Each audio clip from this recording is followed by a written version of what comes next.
ಯಾರು ಎಷ್ಟೇ ಟೀಕೆ ಮಾಡಿದ್ರು ಕೂಡ ಮಾವಿನ ಹಣ್ಣು ಬೇವಿನ ಹಣ್ಣಾಗಲಿಕ್ಕೆ ಸಾಧ್ಯನೇ ಇಲ್ಲ. ಬೇವಿನ ಹಣ್ಣು ಮಾವಿನ ಹಣ್ಣಾಗಲಿಕ್ಕೆ ಸಾಧ್ಯನೇ ಇಲ್ಲ. ಟೀಕೆ ಮಾಡಿದ ತಕ್ಷಣನೇ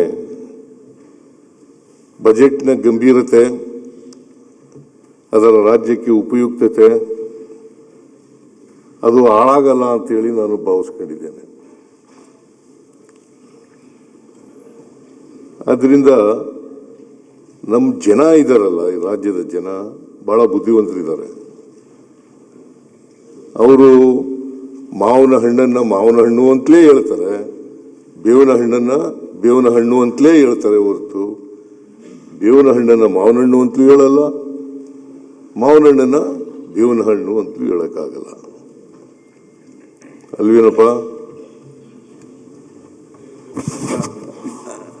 ಆದ್ರಿಂದ ನಾನು ಮಾವಿನ ಹಣ್ಣು ಅಂತಾನೆ ಹೇಳಿದ್ದೀನಿ, ಯಾಕೋ ಹುಳಿ ಬಂದ್ಬಿಟ್ಟಿದೆ ಅಂತ ಹೇಳಿದ್ದೀನಿ ಅಷ್ಟೇ. ಅದು ಹೇಳಿಲ್ಲ ನಾನು ಬಜೆಟ್ ಬಗ್ಗೆ ಹೇಳಿರ್ತಕ್ಕಂಥದ್ದು. ನೀವು ಮಾವು ಹುಳಿ ಬಂದದಂತೂ ಹೇಳಿಲ್ಲ ನೀನು.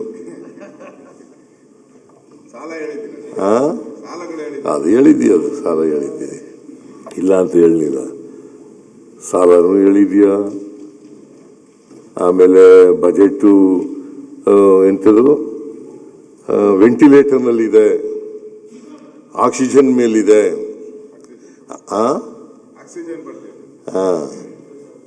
ಕ್ರೆಡಿಟ್ ಕಾರ್ಡ್ ಸಾಲನ ಕ್ರೆಡಿಟ್ ಕಾರ್ಡ್ ಸಾಲ ಬಜೆಟ್ ಅಂತ ಹೇಳಿರೋದು, ಕ್ರೆಡಿಟ್ ಕಾರ್ಡ್ ಬಜೆಟ್. ಆಮೇಲೆ ಖಾಲಿ ಚೊಂಬು ಅಂತ ನೀವು ಬಜೆಟ್ನ ಓದುವಾಗಲೇ ಹೋಗಿ ಎಲ್ಲ